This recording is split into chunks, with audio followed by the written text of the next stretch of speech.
trust and building relationships. And I didn't know what I was doing at the time, but that's what I was doing, and it came natural. And I think it comes natural to our people, that's a natural way of connecting with each other, connecting with our spirit, connecting with our culture and our language and our land and Mother Earth.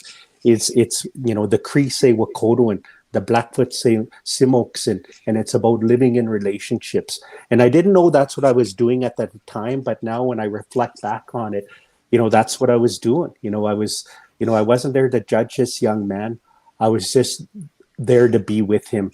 And when he was ready, we could have a conversation and we can talk about different ways of managing some of these emotions that come up within us. And so that was my introduction into this system of human services, of social services, of utilizing Indigenous approaches to working with vulnerable populations.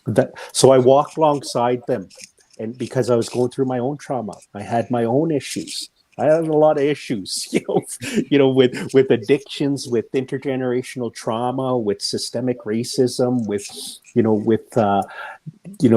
the addictions and the abuse that I watched and seen and was exposed to on the reserve. I'm sitting here with my two cousins here, my two brothers, and they probably, you guys don't know my story. And because we haven't had those conversations. Yeah, I don't know you might know some of it, but you don't know not the whole thing, man. No, we know pieces of it that were shared to us by our parents, by our uncles and aunties. But those are just perspectives. There's perspectives that our own perspective that's different, right? Nobody knows the impact that the alcohol abuse or the sexual abuse that we're exposed to had. We don't know the impact that it had on us, and so you guys are going to hear some of this for the first time. Did I go to residential school? No. My older sister did for 1 year. But did residential school have an impact on me? Absolutely it did. And one of the ways it did was my older cousins went to the schools and they were abused. And so when they come back from the schools, what would they do? Well, some of that abuse was carried into our homes through them. And so that's what happened to me and my brother. And even me and my brother haven't talked about this directly. But I still have those visuals in my head of the sexual abuse, or have seen sexual abuse, observing sexual abuse happening. And so it had a long-term impact on me. And so, working in this field was not only, something that came natural to me, it was something that I needed for my own healing journey. So I remember them saying to me in that group home, okay, you got to teach them about your culture. And it's like, I don't know shit about my culture, and so it was like, we were exploring that together that whole time. And so that was like 1988.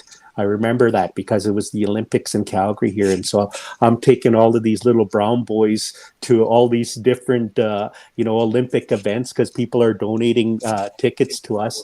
And then from there, we're exploring, in Calgary here, we had Plains Indian Cultural Survival School, which we called PICS.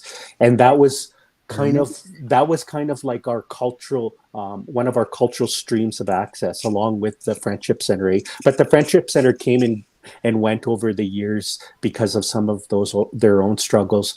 But, we connected to our culture that way, so we started going to cultural camps and sweat lodges. I remember Lloyd Ewan, the old man Ewan, was one of the men that, conducted sweat lodges for us. And, it was a time where it was like, oh, cool, this is cool. I like the culture, love the singing and the drumming and the songs and sitting in the lodge. But then I'd have to count the days. Well, when was the last time I had a drink? I got to be clean for 4 days. And then I remember sitting in the lodge with Lloyd and the boys, and then, going out the night after, or a couple days after, back in the bars, drinking and partying, right? That was my life. I wasn't really connected in a way where it was a significant part of my life. I was still struggling and exploring, other ways of trying to, deal with the trauma, deal with the anxiety that I had. I mean, I had a lot of anxiety, but people never knew, because I apparently I was good at hiding it. I was, my mind is racing inside, about, how inadequate I am as a man, how stupid I am compared to everybody else. Going to college, taking that first diploma in criminology corrections, I remember throwing up before class because I was so anxious about going into that classroom. I remember sitting by the door because I needed a quick way out, and that's anxiety, right? That's, mental health and wellness, struggles for somebody who's, dealing with trauma. And so, I can go so many different places with my story. Like, I searched for help, right? I knew I was sick. I knew I needed help. I remember doing EMDR with clinicians.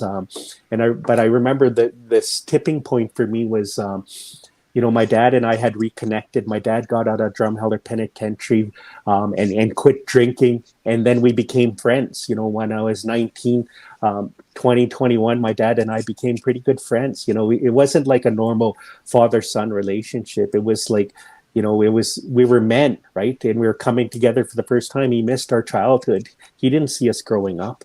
So he wasn't a dad in that regard. But somewhere along the road, I think I was starting to reconcile that, there was so much dysfunction in our family that, hate, anger,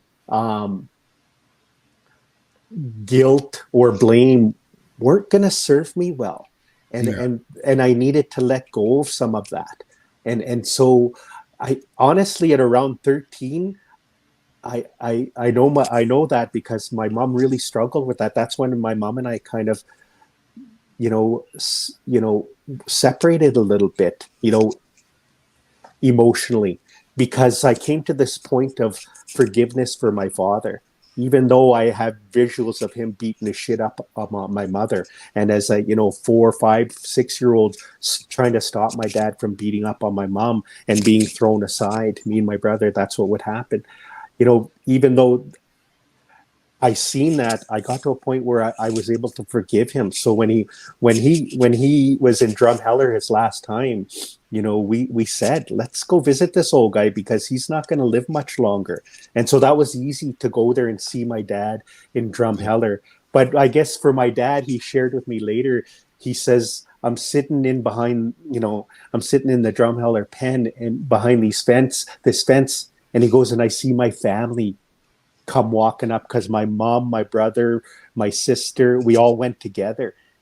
But we went, we were all adults, right? So here's my dad looking at his whole family, where in his head, we're probably still all little kids, but we're not anymore, right? And he said that was a turning point for him. And he made his decision there that, alcohol was no longer going to be a part of his life. And because of that choice he made, we became a part of his life at that age, so at 19 years old, I had my dad back.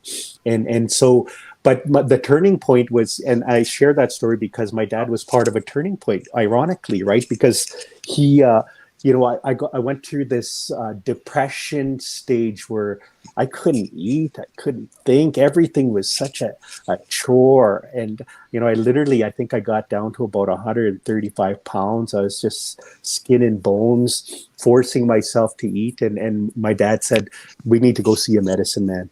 And he says, that's it, we're going. And it's like, whatever, I'll try anything. I said, because I was doing everything I could to try and, get healthier, but nothing was working. So we went and we got into a vehicle, and we just started driving, and we drove for hours and hours. And we ended up in this place called, I think it's called Mission Lake, in northeastern Saskatchewan, way the hell up there. It took forever to get there. I think 15 hours or something.